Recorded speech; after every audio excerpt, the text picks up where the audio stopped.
آپ کا کچن میں کیا کام ہے؟ وہ گھبرا کر بولا، میں تو چائے لینے آیا تھا۔ آصف کہنے لگا، آپ باہر جا کر بیٹھیں، آپ کو چائے مل جائے گی۔ آصف کی آمد پر وہ بوکھلا سا گیا، فوراً سے کچن سے باہر چلا گیا۔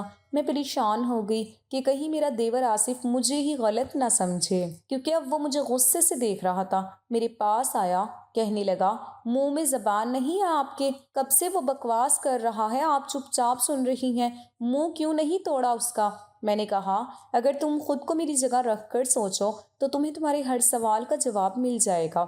اس گھر کے علاوہ میرے پاس دوسرا کوئی صاحبان نہیں ہے، اس لیے سہنا پڑتا ہے۔ یہ کہہ کر میں نے اپنے آنسو صاف کیے اور کپوں میں چائے ڈال کر اسے کہا کہ جاؤ باہر دے کر آ جاؤ۔ میں نے اپنی سوکھی روٹی اٹھائی اور اپنے کمرے میں جانے لگی۔ وہ کہنے لگا، یہ کھاتی ہیں آپ بھابھی؟ میں نے کہا، ہاں، میرے نصیب میں اب یہی ہے، اور میں یہ کیوں کھاتی ہوں اس کا جواب تم اپنی اماں سے پوچھ لینا۔ یہ کہہ کر میں اپنے کمرے میں چلی گئی۔ اس کے بعد آصف کی نظریں مجھ پر بدلنے لگی۔ میں نے نوٹ کیا وہ مجھے دیکھنے لگا تھا۔ مجھے یہ سب برا لگ رہا تھا کیونکہ میں اسے بھائی سمجھتی تھی، لیکن شوہر کے مرنے کے بعد شاید معاشرے کی نظریں ہی بدل جاتی ہیں۔ ایک بار تو ہنگامہ سا برپا ہو گیا۔ میں آصف سے ایسی بات کی امید نہیں کر سکتی تھی۔ میں نے ہمیشہ اسے اپنے چھوٹے بھائیوں جیسا سمجھا تھا۔ بے شک عمر میں میرے ہی برابر ہی تھا، لیکن ایان کے ہوتے ہوئے اکثر ایان کی ڈانٹ ڈپٹ سن کر وہ میرے پاس آتا تھا، کہتا تھا، بھائی کو سمجھاتی کیوں نہیں ہیں آپ ہر وقت میرے پیچھے پڑے رہتے ہیں، ہر وقت میرے پیچھے پڑے رہتے ہیں، انہیں کیوں میری آزادی پسند نہیں ہے؟ یہ سن کر ایان کمرے میں آ جاتے، آصف سے کہتے، یہاں کیا کر رہے ہو؟ ابھی تک دکان پر کیوں نہیں گئے؟ تمہیں احساس نہیں ہے کہ کاروبار بھی کرنا ہے؟ جب دیکھو ادھر ادھر گھومتے رہتے ہو، کرکٹ کھیلتے رہتے ہو۔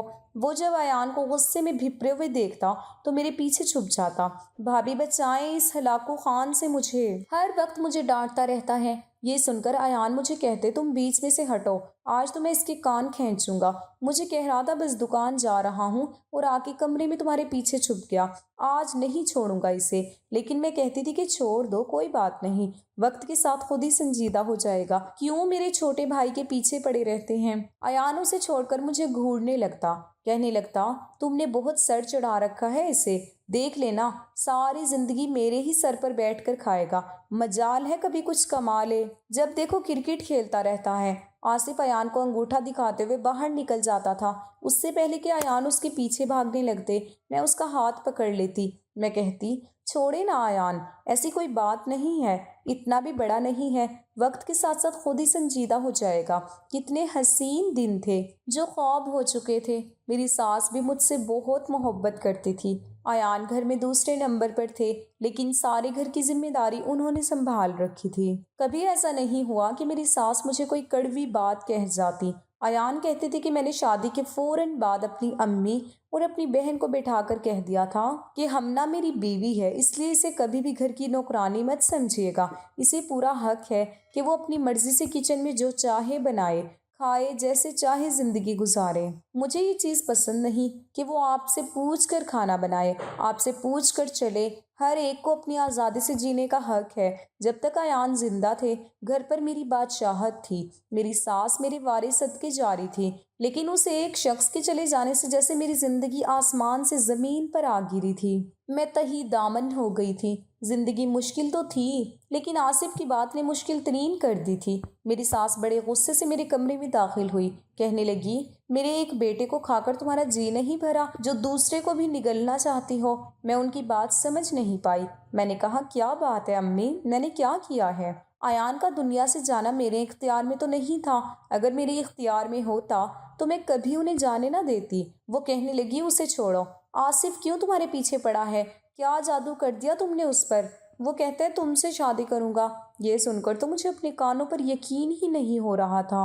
میں نے کہا، وہ پاگل تو نہیں ہے؟ میں نے اسے ہمیشہ اپنے چھوٹے بھائیوں کی طرح سمجھا ہے، میں اس سے شادی نہیں کر سکتی۔ وہ کہنے لگی، وہ تو ضد باندھے بیٹھا ہوا ہے، اپنے باپ سے صاف کہہ چکا ہے کہ شادی کرے گا تو صرف تم سے۔ اب تم مجھے یہ بتاؤ، ایسا کون سا چکر چلایا تم نے آصف کے ساتھ؟ تمہیں شرم نہیں آئی؟ ہمارے ناک کے نیچے تم آصف کو اپنے جال میں پھنسا رہی تھی۔ میں نے کہا، میں نے ایسا کچھ نہیں کیا، بے شک مجھ سے جو مرضی قسم لے لیں۔ میری ساس غصے سے کمرے سے باہر چلی گئی۔ مجھے آصف پر بہت غصہ آ رہا تھا، اسے کیا ضرورت پڑی تھی یہ تماشا لگانے کی اور یہ سب کہنے کی میں سیدھا آصف کے کمرے میں گئی۔ میں نے اسے کہا کہ یہ کیا نیا تماشا لگایا ہے تم نے؟ گھر پہ سب لوگ مجھے برا بھلا کہہ رہے ہیں۔ وہ کہنے لگا، میں نے کیا کیا ہے؟ میں نے کہا، یہ کیا کیا ہے تم نے؟ تم نے یہ کہا ہے کہ تم مجھ سے شادی کرنا چاہتے ہو۔ وہ کہنے لگا، تو اس میں برائی کیا ہے؟ میں نے کہا، میں تمہارے بھائی کی بیوہ ہوں۔ وہ کہنے لگا، مجھے پتا ہے۔ مجھے اس کے جواب پر حیرت ہوئی۔ میں نے کہا، تم پاگل تو نہیں ہو گئے آصف؟ تم جانتے ہو میں نے تمہیں ہمیشہ اپنا چھوٹا بھائی سمجھا ہے۔ کہنے لگا، چھوٹا بھائی میں آپ کا اس وقت تک تھا جب تک ایان بھائی زندہ تھے۔ میں نے اس کے سامنے ہاتھ جوڑ دیے، رونے لگی۔ میں نے کہا، اس گھر کے علاوہ میری کوئی پناہ گاہ نہیں ہے۔ میرا بھائی میری کفالت کرنے سے قاصر ہے، ورنہ میں اس کے گھر چلی جاتی۔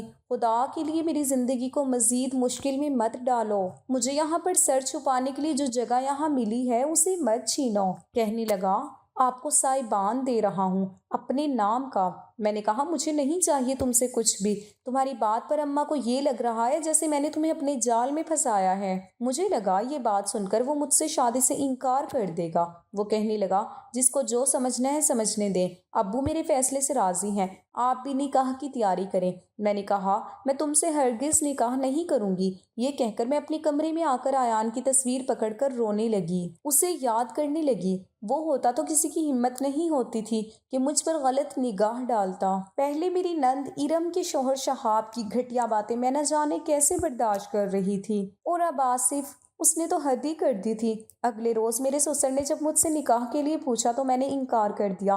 میں نے کہا، میں یہ نکاح نہیں کر سکتی۔ میں نے ہمیشہ اسے چھوٹے بھائیوں جیسا سمجھا ہے۔ ابا، کیا میں ایان کے نام پر یہاں نہیں رہ سکتی؟ وہ کہنے لگے کہ اگر تم نے نکاح سے انکار کر دیا تو مجبوراً مجھے تمہیں تمہارے بھائی کے گھر چھوڑنا پڑے گا۔ فیصلہ تمہارے ہاتھ میں ہے، لیکن میری خواہش ہے کہ تم میرے گھر میں ہی رہو۔ میری ساس کہنے لگی، جب وہ انکار کر رہی ہے تو آپ کیوں اس کے ساتھ زبردستی کر رہے ہیں؟ وہ کہنے لگے، یہ بچی ہے، ابھی اتنی سمجھ نہیں ہے اسے کہ آگے کتنے مسائل بڑھ جائیں گے۔ لیکن آصف کا فیصلہ بالکل ٹھیک ہے۔ ظاہر ہے کل کو اس کی بھی شادی ہوگی۔ کیا اس کی بیوی ہمنا کی زندگی مزید تنگ نہیں کر دے گی؟ وہ کسی صورت بھی ہمنا کو برداشت نہیں کرے گی۔ آج ہم لوگ زندہ ہیں، کل کو نہیں رہیں گے تو اس کا کیا ہوگا؟ یہ کسی نے سوچا ہے؟ یہ ہمارے ایان کی نشانی ہے، ہم اسے بے گھر نہیں کر سکتے۔ اس لیے آصف کا فیصلہ بالکل درست ہے۔ پھر مجھ سے کہنے لگے کہ میں چاہوں گا تم اس فیصلے کا احترام کرو، یہ تمہاری زندگی کے لیے بہتر ہوگا۔ تمہیں سائبان چاہیے تو وہ آصف کی صورت میں ہی تمہیں مل سکتا ہے۔ آصف سے نکاح کرنا میری مجبوری تھی۔ مجھے واقعی ایک سائبان کی ضرورت تھی، اور یہ بات بھی ٹھیک تھی کہ آصف کی بیوی آتی تو مجھے کبھی بھی برداشت نہیں کرتی۔ لیکن یہ بھی سچ تھا کہ میں ایان کی جگہ کسی کو نہیں دے سکتی تھی۔ اس لیے میں سوچ چکی تھی کہ آصف سے کہہ دوں گی کہ وہ دوسری شادی بے شک کر لے، مجھے اس کے نام کے علاوہ کچھ نہیں چاہیے۔ پھر میں نے سوچا شاید وہ بھی مجھ سے نکاح کرنا چاہتا ہے، صرف تاکہ مجھے سہارا دے سکے، مجھے نام دے سکے۔ میں نے نکاح کا جوڑا نہیں پہنا تھا جو آصف نے ایک ملازمہ کے ہاتھ میرے کمرے میں بھجوایا تھا۔ میں ایک بار دلہن بن چکی تھی، دوبارہ بننا میری کوئی خواہش نہیں تھی۔ میں نے اسی سفید جوڑے میں نکاح کیا تھا، اور نکاح کرتے ہوئے مجھے ایان سے نکاح کا وقت یاد آ گیا تھا۔ میری آنکھوں سے آنسو بہہ رہے تھے۔ میں نے جب آصف کو قبول کیا اس وقت مجھے آصف سے نفرت محسوس ہو رہی تھی، کیونکہ میں اسے اپنے شوہر کی جگہ پر نہیں دیکھ سکتی تھی۔ جب وہ میرے کمرے میں آیا اس نے دروازہ بند کیا۔ مجھے لگا کسی نے میرا دل مٹھی میں لے کر دبوچ لیا ہو۔ جیسے ہی وہ میرے پاس آ کر بیٹھا میں پیچھے ہٹ گئی۔ وہ کہنے لگا، میں نے آپ کو شادی کا جوڑا بھی بھجوایا تھا، وہ کیوں نہیں پہنا آپ نے؟ میں نے کہا، میں تمہیں کبھی بھی ایان کی جگہ نہیں دے سکتی۔ ہاں، تمہارا مجھ پہ یہ احسان رہے گا کہ اس گھر میں مجھے رکھنے کے لیے تم نے مجھے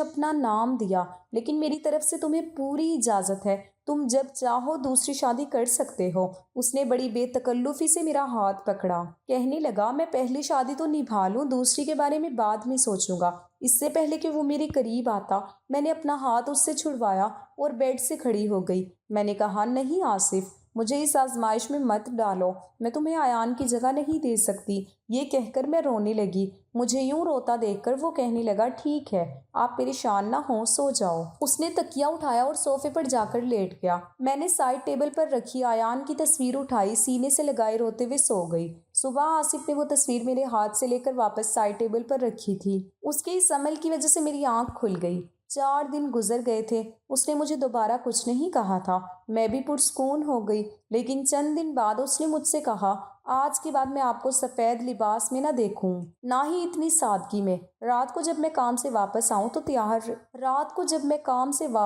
تیار رہیے گا۔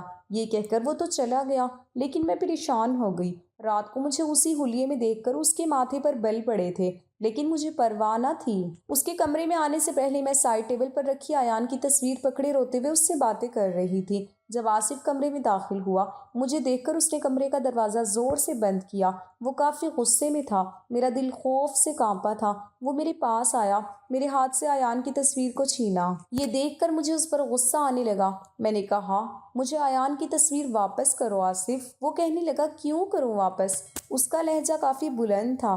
کہنے لگا، بہت دن سے یہ سب برداشت کر رہا ہوں۔ جب میں رات کو کمرے میں آتا ہوں تم بھائی کی تصویر پکڑے اس سے باتیں کر رہی ہوتی ہو، میرے سامنے اس تصویر کو چومتی ہو، سینے سے لگاتی ہو۔ کیوں میرے صبر کا امتحان لے رہی ہو ہمنا؟ آصف کی باتیں سن کر مجھے افسوس سا ہوا تھا۔ میں نے کہا، میں تم سے پہلے بھی کہہ چکی تھی کہ ایان کی جگہ تمہیں نہیں دے سکتی۔ وہ کہنے لگا، تمہارے ایسا کرنے سے بھائی واپس آ جائیں گے کیا؟ یا انہوں نے کہا تھا کہ تم ان کے مرنے کے بعد بھی ستی بن کے زندگی گزار دو؟ یہ سب ہندوانہ رسمات ہیں جو تم ادا کر رہی ہو، ورنہ اسلام میں عورت کی عدت 4 ماہ 10 دن ہے۔ اس کے بعد اسے جینے کا، ہنسنے کا، یہاں تک کہ دوسری شادی کرنے کا بھی اختیار دیا گیا ہے۔ میں نے تم سے شادی اس لیے نہیں کی تھی کہ تم میرے ہوتے ہوئے میرے بھائی کی تصویر کو سینے سے لگاؤ۔ بے شک مجھے اپنے بھائی سے بہت محبت ہے، لیکن میں یہ کبھی نہیں چاہوں گا کہ میری بیوی ایسی حرکتیں کرے۔ اتارو یہ بیوگی کی چادر اور جاؤ تیار ہو کر آؤ میرے لیے، اور اس بار میں تمہارا کوئی بہانہ نہیں سنوں گا۔ یہ کہہ کر اس نے ایان کی تصویر الماری کے لاکر میں رکھ دی۔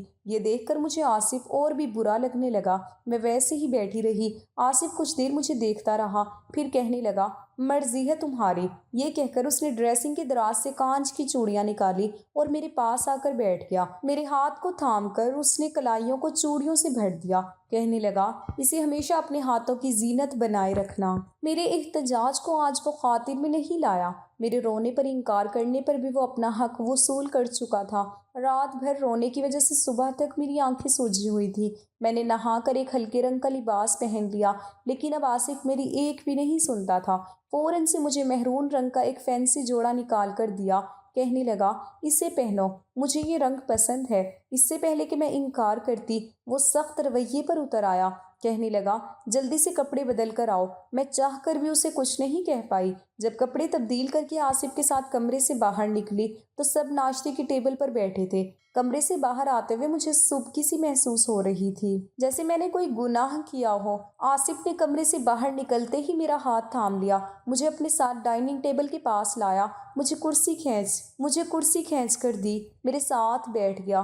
میری ساس کا موڈ بہت خراب تھا۔ آصف نے ہی میری پلیٹ میں آملیٹ ڈال کر دیا۔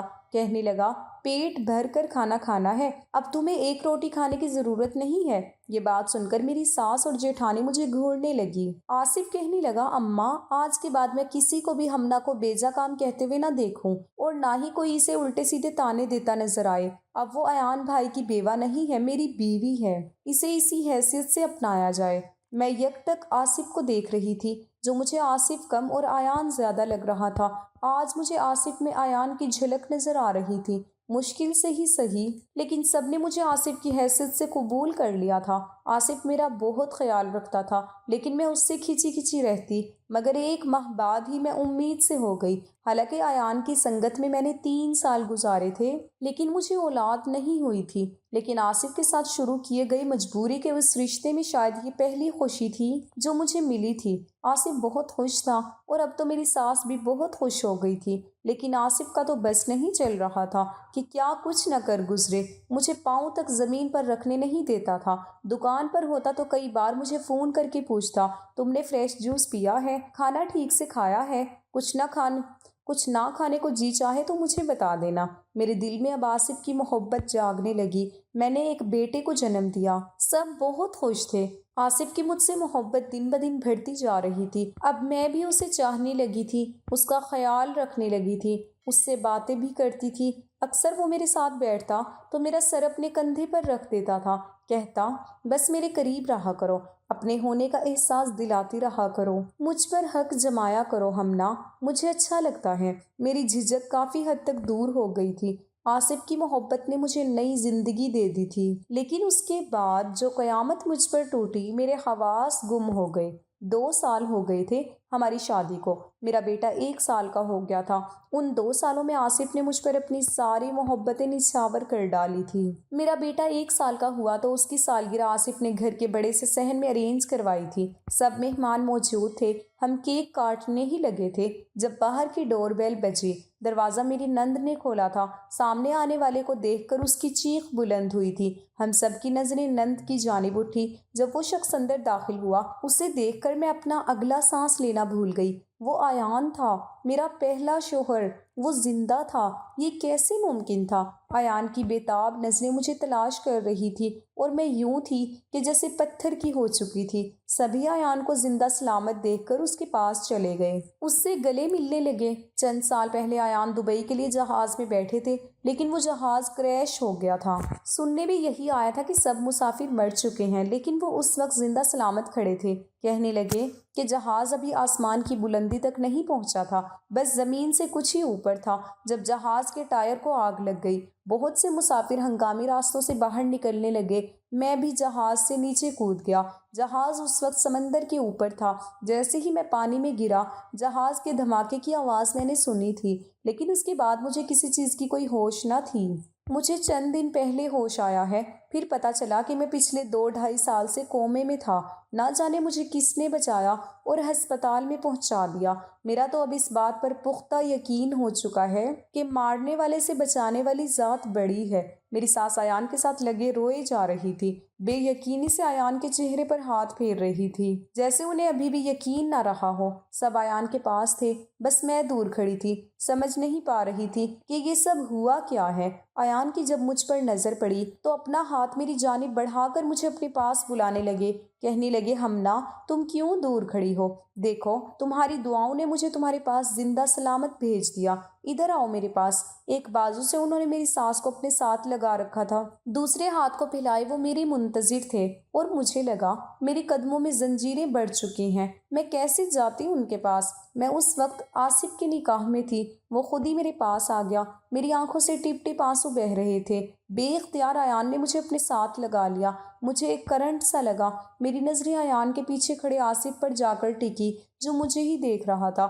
ایان کہنے لگے، ہوش میں آتے ہی مجھے امی ابا کے بعد تمہارا خیال آیا تھا کہ تم تو اس 2-2.5 سال میں رو رو کر پاگل ہو چکی ہوگی۔ آصف مجھے دیکھ رہا تھا، دونوں ہاتھوں کی مٹھیاں اس نے بھیج رکھی تھی۔ وہ جس ضبط سے گزر رہا تھا میں جانتی تھی۔ میں ایان سے پیچھے ہٹ گئی، پھر ایان میرے بہتے آنسو صاف کرنے لگا۔ اس کی نظر میرے ساتھ کھڑے میرے بیٹے سعد پر پڑی، پوچھنے لگا، یہ بچہ کون ہے؟ سعد مجھے مما مما کہہ رہا تھا۔ یہ سن کر ایان کے چہرے پر خوشی کی لہر دوڑ گئی۔ اس نے سعد کو گود میں اٹھا لیا، کہنے لگا، ہمنا یہ ہمارا بچہ ہے۔ وہ بے تحاشا سعد کو چومنے لگا۔ سبھی چپ تھے، شاید کسی میں یہ بتانے کی ہمت نہیں تھی کہ ان 2-2.5 سالوں میں کیا کچھ ہو چکا تھا۔ سب مہمان آہستہ آہستہ جا چکے تھے، بس گھر کے ہی افراد رہ گئے تھے۔ ایان کی نظریں اب بھی مجھ پر تھیں، وہ چاہتے تھے کہ میں کمرے میں جاؤں اور وہ بھی کمرے میں میرے پاس آ سکے، لیکن میں تو عجیب سے دوہرے پر کھڑی تھی۔ ایک طرف ایان تھا، دوسری طرف آصف، اور پھر میرا بچہ۔ آصف بھی وہیں لاؤنج میں کھڑا تھا، مجھے ہی دیکھ رہا تھا۔ جب ایان نے سب سے کہا کہ وہ اب تھک چکا ہے، آرام کرنا چاہتا ہے، یہ کہہ کر وہ میرے پاس آ گیا۔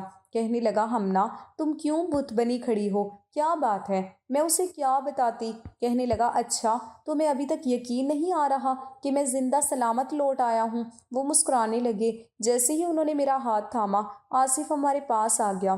کہنے لگا، بھائی ہمنا اب آپ کی کچھ نہیں لگتی۔ اس نے ایان کے ہاتھ سے میرا ہاتھ چھڑوایا، میں تو پہلے ہی بے جان کھڑی تھی۔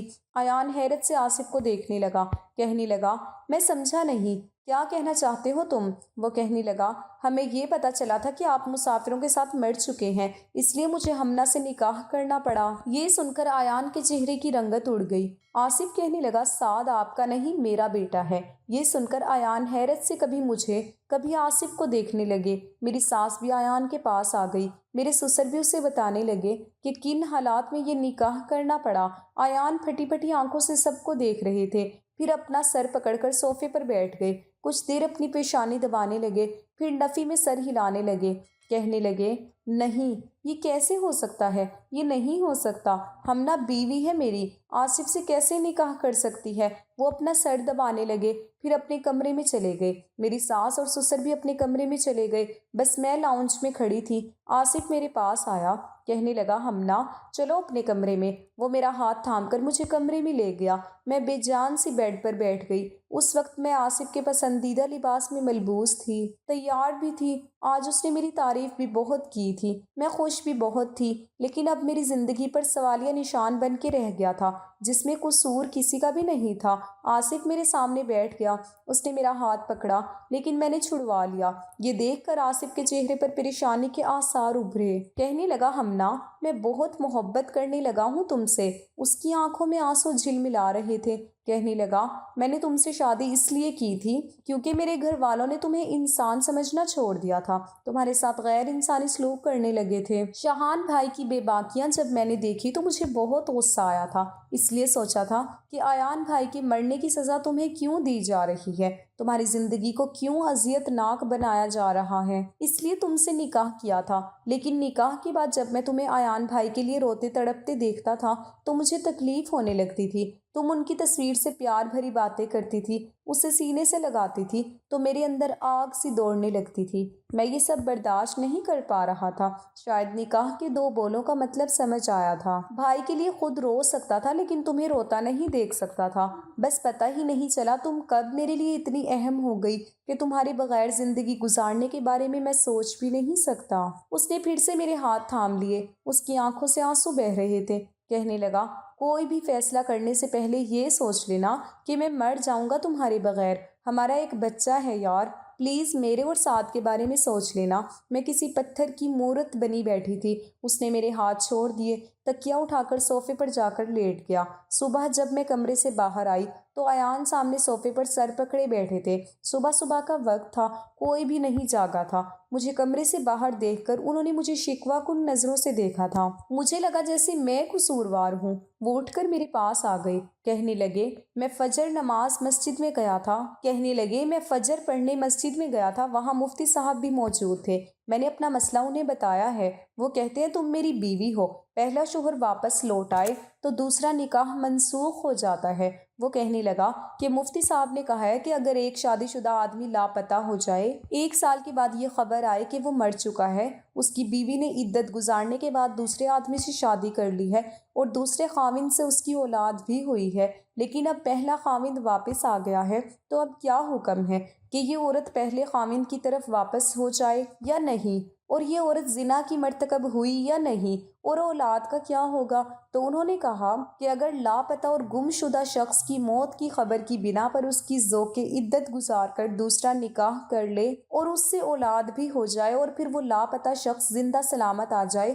تو ایسی صورت میں عورت اپنے سابقہ خاوند کو ملے گی اور اس کی زوجہ دوئم کے مابین تفریق کر دی جائے گی۔ البتہ سابقہ خاوند کے لیے اس کے ساتھ ہم بستری کرنا اس وقت تک جائز نہیں ہوگا جب تک کہ وہ دوسرے شوہر سے عدت نہ گزار لے، اور جو دوسرے خاوند سے اولاد ہوئی ہے وہ دوسرے شوہر سے صاحب النسب شمار ہوگی، اور مفقود کی موت کی خبر کی بنا پر نکاح ثانی کرنے کے سبب یہ عورت زانیہ شمار نہیں ہوگی۔ ہمنا میں پوری رات سو نہیں پایا، تمہیں آصف کے کمرے میں نہیں دیکھ سکتا، بہت چاہتا ہوں تمہیں۔ میں گم سم کھڑی تھی، کیا کرنا چاہیے مجھے؟ کیا ایان کے ساتھ زندگی گزارنی چاہیے یا پھر ایان سے طلاق لے کر آصف سے نکاح کر لینا چاہیے، جس نے مجھے اس وقت اپنایا جب میری زندگی کانٹوں پر گزر رہی تھی؟ آپ بتائیے۔